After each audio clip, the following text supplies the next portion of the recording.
Okay, ito po muli ang inyong Pinoy Firearms Instructor na gunsmith din naman at welcome po dito sa ating munting YouTube channel. Bago po ako bumati at magpasalamat sa inyo ay gusto ko lang munang basahin ang katanungan ni Ronald Saliente. Sabi niya, "Good day po, yung aking 1911 Colt Mark IV hindi po kumakain ng bala pag loaded. Pero pag dalawa o tatlo lang load sa magazine kumakain naman. Ibig sabihin, pag yung kanyang magazine ay puno, hindi pumapasok yung bala sa chamber. Hindi daw kumakain. Baka maano na naman tayo dito. Baka basta naman tayo. Okay. Kasi nagsabi ako dito ng abuno kala halaman kasi kumakain, baka kala pagkain. Okay, at pag dalawa lang o tatlo ang laman ay pumapasok naman yung yung bala sa chamber. So ayan, at bago natin yung sagutin ay gusto ko lang kayong pasalamatan sa inyong pag nanood ng aking mga video, sa pag-share at sa pagla-like. At lalo tigit sa mga hindi nag-skip ng ads. Ginawa ko po ang ating YouTube channel hindi para ako ay kumita o madagdagan ang kita ng aking bulsa. Ito ay ginawa ko dahil tayo ay may mga beneficiaries, 6 na estudyante na tinutulungan na mga anak ng single parent. Kaya ako po naisipang gumawa ng YouTube channel. Ang kinikita nito ay para sa kanila. At doon sa nagsasabi na tayo na mamalimos, maganda po ang kita natin dito sa ating kumpanya. 20 years na po tayo dito bilang isang firearms instructor, gunsmith, consultant. Ang sabi nga ay makakabuhay na tayo ng balo. Okay, at naisipan ko lang na gumawa ng YouTube channel dahil nga tayo ay may mga beneficiaries. At ang kinikita nito ay para sa kanila. Okay, at salamat do sa mga hindi nag-skip ng ads sapagkat kayo rin ay nakakatulong. At pasasalamatan ko rin yung mga nagbigay sa ating GCash number. Ayan yung number sa akin likuran. At kayo rin ay nakakatulong sa ating mga beneficiaries. At lalo tigit maraming salamat do sa mga nagpapadala sa ating premier videos. Okay? At ayan ay malaking tulong sa ating mga beneficiaries. Ayan, at sasagutin na natin yung sana marami pang tumulong para yung darating na pasukan ay ating pinaghahandaan dahil malaki ang gagastusin natin sa mga school supplies, sa mga gamit ng bata, mga sapatos at bag. Ayan, at doon sa katanungan naman ni Ronald Saliente. Okay, yung kanyang 1911 Colt MK. Okay, hindi ko po sinasabi na yan ay fake o yan ay paltik dahil napakarami po ang Colt Mark IV na paltik sa atin. Yan po ay ang daming gumagawa niyan. So, hindi ko sinasabi yan ang baril mo ay dahil hindi ko na makita, pero may videos tayo kung paano natin malalaman na ang ating mga 1911 ay original. So,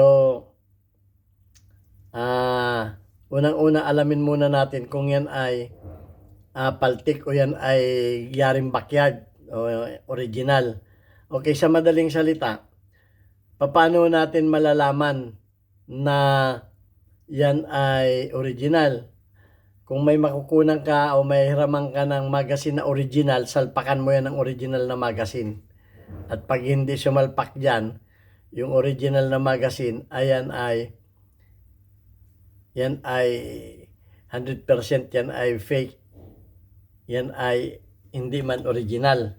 So, yun muna ang una nating alamin. Kasi, yung problema na yan, ayan ay sakit ng mga paltik.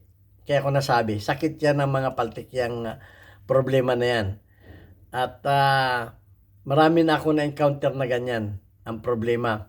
Pero magagawan pa rin ng paraan yan. Ang ginagawa ko dyan, una ay subukan mo muna sa mga original na bala. Baka naman ang problema ay bala. Kasi may mga reload na ganyan ang problema, lalo't yung mga humilab na o yung buntis na. Kumbaga ay expanded na yung kanyang shell. May mga reload talaga na ganon. Yan ay nagiging problema din. Okay. Gamitan mo ng mga original o yung mga factory load. Yan. At kung yan naman ay hindi original, ay ganito ang gawin mo. Okay, so checkin mo yung magazine mo. Okay, kung yan pati ay original. Subukan mong dito sa bandang dulo, dito sa bandang dulo ay iyong ibaba na ganon. At pagka itong follower na ito ay tumutuwad, nawawala sa level, hindi man pantay ang baba, dito yan. At saka dito, subukan mong ganyan. Kung yung bang follower ay nakaganyan niya, kung yan ay gumaganon, sumasayaw, so hindi, malamang na hindi original. Malamang na hindi original. So, subukan mong pagka hindi ganon, pagka ganon, pag binaba mong ganyan ay yung nawawala sa nawawala ito sa sa kanyang position. Pag tinutukan mong ganyan dito, gumaganon. Pag tinutukan mo naman dito, ay gumaganyan. Kasi pag yan ay napupuno ng bala, nawawala na ito sa nawawala na itong follower. Nawawala na sa tamang position yan. Nawawala na sa tamang position pagka So, ang ginagawa ko diyan ay nagpapalit ako ng follower. Kasi pagka maiksi yung paan niyan dito, wala akong magazine dito ng ng 1911, pero papaano ko na lang sa inyo. Explain ko na lang sa inyo. Yung follower niyan kasi ito, yan ito. Ito, pagka ito ay maiksi maiksi ito. Yan ay gumaganon. Sumasayaw yan. Minsan gumaganya, minsan gumaganon. Pag napupuno ng bala, nawawala sa At tingnan mo rin yung spring. Dapat, yung dulo ng spring, itong na to, ay dapat yan ay nasa bandang unahan. Sa bandang unahan yan. Pag yan ay ikinabit mo ng paganyan, yan ay isang problema din. Okay? Maaring yan ay mawala din sa align. Dapat ito ay nandito. Yan. Ang ganyan. At kung ito ay maigsi, pag ito ay kasi maigsi o ito ay wala sa, hindi man eksakto dito, kumbaga hindi eksakto dito, yan ay, ito ay ito ay nawawala sa balansi. Kumisan gumaganon, kaya kumisan naman tumitingala na ganon. Pag tumingala na ganon, nakalubog yung pit ng bala. Nakalubog. Pag subukan mo pagkapuno ng bala yan, at pagka inilagay mo yung pagka inilagay mo yung ito, minsan kasi yan, pagka pinuno mo ng bala, yung kanyang bala ay nakatingala na ganon. Nakalubog itong banda rito. So pagdaan ng slide, yung hindi nakukuha yung pit ng bala. Okay, so ganito ang nangyayari. May bala tayo dito. Yan. Pagka napuno na yan, ay 45 pala to. So, kuha tayo ng magazine na 45. Na 9mm.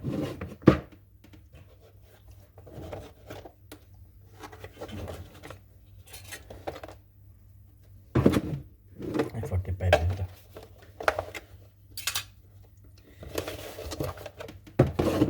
So, ang nangyayari, pagka puno na ng bala yan, ay nakaganyan na yung mga bala. Nakaganyan na. Ayan na Yan ang position yan. Nakaganyan, sobrang nakatingala na. Yun, nawawala na sa position. Kaya pag dumaan yung slide, ay hindi nakukuha itong, hindi natutulak niya to. Hindi niya ito natutulak. So nawawala sa balance itong bala niya, nawawala sa posisyon. Gumaganon. Na kumbaga ang posisyonan niya ay pag puno na, yung ibabaw niya ay nakaganyan. Yan, nakaganyan, no? Pakita ko sa inyo. Nakaganyan. Yan, nakaganyan. Pag puno na, ganyan ang posisyon. So, hindi makukuha ng hindi makukuha ng slide. Yung slide dadaan dito sa dito na dadaan yan, may iwan. Kargado. Pero pagka konti lang ang laman, normal ang posisyon na ganyan kasi hindi napipress. So, maaring hindi original ang magazine mo. Pagka ganon, hindi original. At ang gagawin mo dyan ay ayusin mo yung follower. Kung marunong kang gumawa ng follower, gumawa ka ng follower na sakto. Sakto at saka habaan mo to. Ito, mahaba to. Para hindi siya gumanon. Okay, kasi pag yan ay gumanyan, ang bala niyan ay nakatingala. Okay, ang bala niyan ay nakaganyan.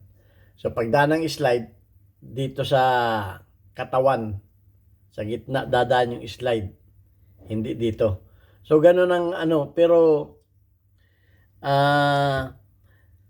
yan ang nagiging problema ng mga hindi original. Hindi ko sinasabi na hindi original yan, pero yan ang problema ng mga hindi original na mga magazine at ng mga hindi original na baril. Okay, so hindi ko kita yung baril mo, basta't yun ang lumalabas sa aking experience, yan ang nagiging problema. Yung magazine mo ay pagpuno na, yung follower niya ay nawawala na. Pero tingnan mo rin kung yung mga bala mo naman ay yung mga bala mo rin naman ay baka nasa bala rin. Kasi pag yung mga bala mo ay yung reload na mga humilab na, yung mga buntis, ganun ang nangyayari. Hindi nagiging pantay-pantay yung bala pag napuno na. Pero pangkaraniwan, itong follower mo, pag napuno, yung ibabaw niya ay wala na sa ayos, yung ibabaw yung mga bala sa ibabaw nawawala na sa ayos. Hindi na kumbaga nakatingalang masyado, nakalubog naman itong ang nagiging problema nga ito ay hindi man eksakto dun sa kanyang pagka ito ay hindi man eksakto dun sa kanyang magazine yan, ang magiging problema niyan, ito ay lalaro ito, gaganyan ito. At pag ito'y lumaro na ganyan, alam na natin yung bala ay susunod. Susunod yung bala dahil yung bala ay nakasakay dito. Pagka ito ay halimbawa ito ay luag ito. Doon sa kanyang pinapasukan, luag ito dito. Hindi sakto yung ganyan, no? Hindi sakto. Halimbawa ito ay luag. Ganun ang mangyayari ng magazine. So, dapat ito, sakto ito doon sa pasok sa magazine. To. Sakto yan. Dahil pag hindi sakto yan ay gaganyan. Gaganyan yan pag napupuno ng bala. Okay, so ang problema ay nasa follower ng iyong Ang nangyayari dyan sa iyo, yung mo naman ay gumaganyan. Gumaganyan yan. So nakatingala, pag puno na, nakatingala na yung bala, nakalubog na yung puwit. Hindi na makukuha ng magazine. So ito ang ayusin mo. Okay? At inuulit ko, yan ay pangkaraniwang sakit ng mga paltik, ng mga hindi original na baril. Kasi ang mga original ay hindi nagkakaganyan. Okay? Maliban lamang, ang isa pa, baka nagtanggal ng subukan mo rin, baka nagtanggal kayo, naglinis ng loob, ang pagkakabit ng spring ay baligtad. Okay? Baligtad ang pagkakabit ng spring. Baka ito ay nandito sa likuran. Dapat ito ay nandoon sa unahan. Okay, ito. So yan lang ang maano ko. At maliit na problema pero mahirap din masolve yan. Okay, so babasahin ko lamang yung ating mga community spotlight. Okay, si Sonangelo ay 88. Shout out kay Sonangelo. Si Daman KSA ay Damam. KSA ay 5 ang engagement. Shout out sa iyo Damam. Si Raymond Vincent ay 56. Shout out sa iyo Raymond Vincent. At si Donnie Hons ay 3 ang engagement. Shout out sa iyo Donnie Hons. Si Lorenzo Lindres ay 46 ang engagement. Shout out sa iyo Lorenzo Lindres. Okay, so yan, share lang kayo at mag-comment sa ating mga videos para mapasama rin kayo sa ating community spotlight para may shoutout ko kayo. Okay, hanggang dito na lamang at sa mga susunod na mga videos, magtanong lang kayo. Ang content ko ay sa inyo rin ang gagaling, sa inyong mga tanong. Hindi ako gumagawa ng sarili kong content. Kung ano lang yung problema nyo, yun lang ang bibigyan ko ng kasagutan. At like ko sinasabi, maglabas kayo ng inyong mga experience, kung may mga experience kayo para makatulong din sa atin. Ako'y natutuwa na minsan yung aking paliwanag ay kulang, pero may mga experience kayo na naidadagdag. At yun ay ina-appreciate ko yun. Okay, at maganda yung hindi tayo madamot sa ating nalalaman. Okay, at ayan talaga ang passion ko sa buhay, yung makatulong sa ating mga kapwa Pilipino na nagkakaproblema sa kanilang mga firearms dahil nga mahirap din humanap ng gunsmith sa Pilipinas. Bagaman tayo ay nababas ng ilang mga gunsmith sa tabi-tabi, ay okay lang yun. Ilan lang naman at marami rin namang natutuwa na tayo ay nakakatulong at may natututunan din sila sa ating YouTube channel kahit papano. Okay, yun lang talaga ang hangad ko. Kung ako may nasabing mali ay pwede ninyong korekin. Okay, thank you very much. God bless us all.